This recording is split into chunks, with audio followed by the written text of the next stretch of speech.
पंडित जी और सरला जी जब से सरला जी की बचपन की सहेली नर्मदा जी से मिलने दिल्ली आए हैं, उन्हें लगता है कि वो बिल्कुल किसी नई दुनिया में पहुंच गए हैं। उनका शहर भी अब गाड़ियों से भर गया है, लेकिन वहां की हवा में इतना दम घुटने वाला जहर अभी नहीं घुला है। वहां अब भी कुछ जगहों पर भीड़ भाड़ कम है और लोग हर वक्त कहीं जाने की जल्दी में नहीं होते हैं। छोटे शहरों में लोग अभी भी एक दूसरे को पहचानते हैं। नर्मदा जी से मिलकर सरला जी और पंडित जी दोनों को बहुत अच्छा लगा। सरला जी और नर्मदा जी तो ऐसे मिली जैसे सालों पहले बिछड़ी हुई दो बहनें मिली हैं। दोनों आपस में इतनी बातें करती कि कभी कभी पंडित जी को उन्हें चुप कराना पड़ता। उनके पास यादों का ऐसा खजाना था जो कभी खत्म ही नहीं हो सकता था। बचपन के दिन, उन दिनों से जुड़ी यादें और यादों से जुड़े लोग, एक के बाद एक ऐसा सिलसिला चलता कि खत्म होने का नाम ही नहीं लेता था।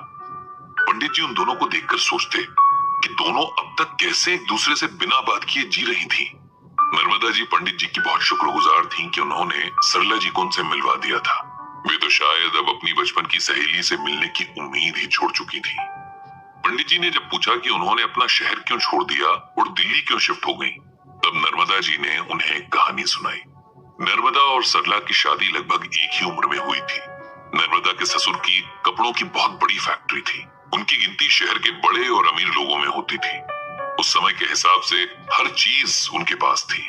नर्मदा के हस्बैंड इकलौते बेटे थे, इसीलिए अपने पापा का सब कुछ उन्हीं का होना था। ससुर और उनके हस्बैंड बहुत अच्छे से अपना बिजनेस चला रहे थे। कुछ वक्त के बाद ससुर की डेथ हो गई और सारा काम उनके हस्बैंड के जिम्मे आ गया, जिसे उन्होंने बखूबी निभाया। फिर एक दिन अचानक उनके हस्बैंड को ऑफिस में ही हार्ट अटैक आया और उनकी डेथ हो गई।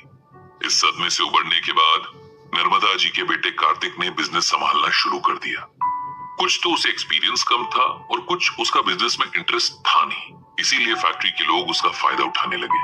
उन्हीं दिनों फैक्ट्री में एक नए सुपरवाइजर का अपॉइंटमेंट हुआ था। ये एक काफी एक्सपीरियंस्ड और कॉन्फिडेंट इंसान था। उसका नाम था योगेश। योगेश अपने काम में बहुत तेज था, साथ ही उसकी कम्युनिकेशन स्किल्स भी बहुत अच्छी थी। कुछ ही टाइम में उसने फैक्ट्री के ज्यादातर लोगों से पहचान बना ली थी। जबान का मीठा था, इसीलिए वर्कर्स भी उसकी बात आराम से सुनते थे। उसकी दी हुई डेडलाइंस हमेशा पूरी होती थी और इस बात से कार्तिक भी बहुत खुश था। उसे अपने बिजनेस को अच्छे से चलाने के लिए जिस राइट हैंड की जरूरत थी, योगेश के तौर पर वो उसे मिल गया था। कार्तिक ने योगेश को बहुत कम वक्त में ही प्रमोशन देकर मैनेजर बना दिया। मैनेजर बनते ही योगेश ने और भी अच्छे से काम करना शुरू कर दिया। वो बहुत ही एम्बिशियस इंसान था, जिसे अपनी जिंदगी में आगे बढ़ने का जुनून था। कार्तिक अब अपनी हर बिजनेस मीटिंग में योगेश को साथ रखने लगा था। उससे बिना पूछे कोई भी बिजनेस रिलेटेड डिसीजन नहीं लेता था। नर्मदा जी ने उसे बहुत समझाया भी कि चाहे कोई कितना भी अच्छा हो, लेकिन इतनी जल्दी उसे अपना हर राज नहीं बताना चाहिए, खासकर बिजनेस में, जहां आपकी एक छोटी सी कमजोरी आपकी बर्बादी का कारण बन सकती है। कार्तिक अपनी माँ के डर को उनका वहम बताकर हंसी में उड़ा देता, हंसकर कहता कि आखिर एक मैनेजर से उसके बिजनेस को क्या खतरा हो सकता है। धीरे धीरे योगेश ने कार्तिक के साथ घर पर आना भी शुरू कर दिया था। नर्मदा जी को भी उसका व्यवहार बहुत अच्छा लगा। वो बहुत मिलनसार और डाउन टू अर्थ लगता था। बहुत जल्दी वो एक परिवार के सदस्य की तरह उनकी फैमिली का हिस्सा बन गया। अब तो नर्मदा जी को भी लगने लगा था कि उन्होंने बेकार ही योगेश पर शक किया था और यहीं से बात बिगड़नी शुरू हुई। जिसे कार्तिक और नर्मदा जी बहुत अच्छा इंसान समझ रहे थे, वो एक शातिर बदमाश निकला। उसने अच्छे बनने का ये ढोंग सबका भरोसा जीतने के लिए रचा था। काम के प्रति जो लगन थी, वो भी अपनी साख मजबूत करने के लिए थी। असल में उसके इरादे कुछ और ही थे।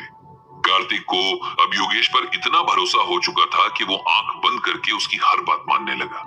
वो बिजनेस के नाम पर जितना पैसा मांगता, कार्तिक बिना पूछे निकाल कर दे देता। यहाँ तक कि उसने हिसाब मांगना भी छोड़ दिया। फिर पता नहीं कब योगेश ने उससे फैक्ट्री के लीगल डॉक्यूमेंट्स भी अपने नाम ट्रांसफर करवा लिए। इस तरह एक झटके में हमसे हमारा सब कुछ छिन गया। पहले तो बहुत दिनों तक हमें यकीन नहीं आया कि हमारे साथ इतना बड़ा धोखा हो चुका है। फिर धीरे धीरे खुद को संभालते हुए कार्तिक ने पुलिस कंप्लेंट की और योगेश के खिलाफ केस दर्ज किया। उसने इतनी सफाई से सारा फ्रॉड किया था कि उसके खिलाफ सबूत ढूंढना हमारे लिए मुश्किल हो गया। जो भी पैसे या प्रॉपर्टी उसने अपने नाम ट्रांसफर करवाई थी, वो सब लीगल डॉक्यूमेंट्स के जरिए हुआ था, इसीलिए हम कोर्ट में कुछ भी प्रूव नहीं कर पाए। कुछ टाइम के बाद हमें ये समझ आ गया था कि अब कोर्ट के चक्कर लगाने से कुछ वापस नहीं आएगा, उल्टा जो कुछ हमारे पास बचा है वो भी लुट जाएगा।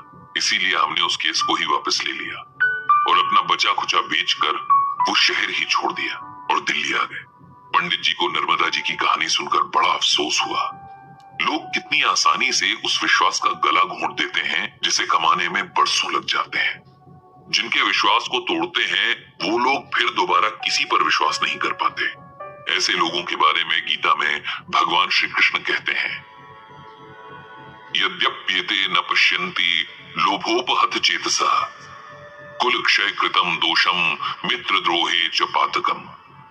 इस श्लोक का अर्थ है कि धोखेबाज लोगों की ये पहचान है कि उनके विचार लालच से स्ट्रॉन्ग होते हैं और वे अपने रिश्तेदारों को खत्म करने या दोस्तों को धोखा देने में कोई बुराई नहीं देखते हैं। जब कोई इंसान लालच में फंस जाता है तब वो अच्छे और बुरे की पहचान खो देता है। उसके लिए बस सेल्फिशनेस ही सबसे ऊपर हो जाती है। उस सेल्फिशनेस को पूरा करने के लिए वो उन लोगों को भी धोखा दे देता है जो उसके सबसे ज्यादा क्लोज होते हैं। ऐसा होना कोई नई बात नहीं है, इंसानियत की शुरुआत से ही ये सब होता आया है। हमारे पुराणों से लेकर महाकाव्य तक इस तरह के किस्सों से भरे पड़े हैं। जब महाभारत का युद्ध हुआ तब न जाने कितने दोस्तों ने एक दूसरे को धोखा दिया था और दुश्मनों से जा मिले थे। पांडवों के मामा शल्य भी ऐसे ही लोगों में से एक थे। राजा शल्य महारानी माद्री के भाई और नकुल और सहदेव के सगे मामा थे। वो मद्र राज्य के राजा थे। महारथी शल्य को एक बेहतरीन गदाधारी के रूप में जाना जाता था। जब शल्य को पता चला कि महाभारत युद्ध होने वाला है तो वो पांडवों की तरफ से लड़ने के लिए चल पड़े, लेकिन रास्ते में ही दुर्योधन ने उनकी सेना का ऐसा जबरदस्त स्वागत सत्कार किया कि वे दुर्योधन की ओर से लड़ने का वादा कर बैठे। नर्मदा जी को दिलासा देते हुए पंडित जी ने कहा कि आप लोगों के साथ जो भी हुआ उसे एक सबक की तरह लेना चाहिए। विश्वास करना अच्छी बात है, लेकिन अपनी समझ को भी बढ़ाना सीखना चाहिए। जो हुआ उसे भूलते हुए आगे बढ़ने में ही भलाई है।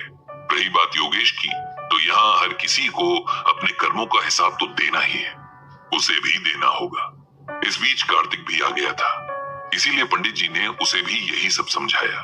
उसकी बातों में गहरी निराशा थी, लेकिन जब पंडित जी ने उसे गीता में कर्म और उसके फल का क्या कॉन्सेप्ट है ये समझाया तो उसे काफी कुछ बातें क्लियर हो गईं। उसने पंडित जी से कहा कि वो पूरी कोशिश करेगा कि इस बात से सबक सीखते हुए जिंदगी में आगे बढ़े। पंडित जी ने उसे शुभकामनाएं दी और भगवान श्री कृष्ण से प्रार्थना की कि वो सबको सद्बुद्धि दें।